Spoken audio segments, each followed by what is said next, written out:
Hi అండి. మొన్న మేము వేలూరు గోల్డెన్ టెంపుల్ నుంచి రిటర్న్ వచ్చేటప్పుడు ఈవినింగ్ టీ తాగడానికి ఈ కేఫ్ దగ్గర ఆగామండి. ఈ కేఫ్ అయితే చూడ్డానికి చాలా చిన్నగా అనిపించింది. కానీ లోపల వెళ్ళాక నేనైతే నిజంగా షాక్ అయ్యాను. ఎంట్రన్స్‌లోనే ఇలాగ అక్వేరియం పెట్టి రకరకాల చేపల్ని పెట్టారు. చూసారు కదండీ! మరీ అంత పెద్దదేం కాదు, చిన్నదే.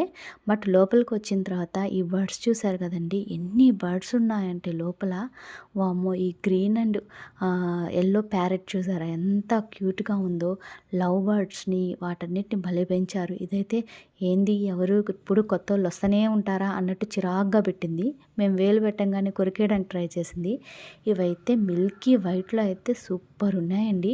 అన్నిటికి చిన్న చిన్న హౌసెస్ అరేంజ్ చేశారు. ఇవైతే మేము అసలు మొహమే చూపించమని అలిగట్టు తిరుక్కున్నాయి. కాసేపు అయ్యాక వచ్చి ఫోటోకి పోజ్ ఇచ్చి అలా వెళ్ళిపోయింది.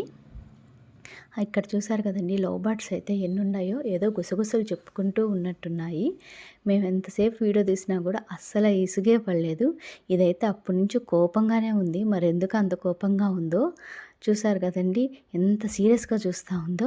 ఇవైతే ఏదో దెబ్బలాడుకుంటున్నట్టున్నాయి. అలిగినట్టుంది పాపం వాళ్ళ వైఫ్‌ని ఓదారుస్తూ అడుక్కుంటుంది. మాట్లాడవా కొంచెం కొంచెం అని చెప్పేసని. రకరకాల ప్యారెట్స్ ఇదైతే వేలు కొరికే పనిలోనే ఉందండి. స్టార్టింగ్ టు ఎండింగ్ మేము వెళ్ళిన దగ్గర నుంచి ఫింగర్ పెడితే చాలు దాన్ని కొరకడానికే ట్రై చేస్తుంది. చూసారు కదండీ! ఎంత బాగా పెట్టారో. టైర్స్‌ని అలా అరేంజ్ చేసి సీటింగ్‌కి పెట్టారు. ఇక్కడైతే మొత్తం చెట్లని ఒక గుబురుగా పొదలాగా పెట్టారు. ఇంత నేచర్‌లో అలా కూర్చొని టీ తాగుతుంటే అదిరిపోయింది. మీరు కూడా ఆ వైపు వెళ్ళినప్పుడు వేలూరుకి రిటర్న్‌లో ఒక్కసారైనా ఈ కేఫ్‌ని విజిట్ చేయండి. దీని పేరైతే నేను చూడలేదు, సారీ.